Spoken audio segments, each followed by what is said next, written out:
എല്ലാരും എന്നെ ഇനി വേണ്ടെന്നു വിധിച്ചാലും അങ്ങനെ കൈവിടല്ല.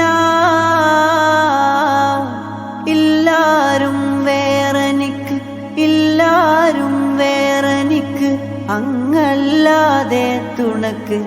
ഖുദ് ബിയദി റഹ്മത്തല്ലാഹ്, ഖുദ് ബിയദി റഹ്മത്തല്ലാഹ്. എനിക്കെന്റെ റസൂലുള്ള മാപ്പ് നൽകുമോ? എന്നോടും എൻ്റെ തങ്ങൾ പുഞ്ചിരിക്കുമോ? തപിക്കുന്ന ഹൃദയമിലേക്കൊന്നു നോക്കുമോ? മരിക്കുന്ന മുന്നേ അങ്ങിലേക്കു ചേർക്കുമോ? മരിക്കുന്ന മുന്നേ അങ്ങിലേക്കു ചേർക്കുമോ?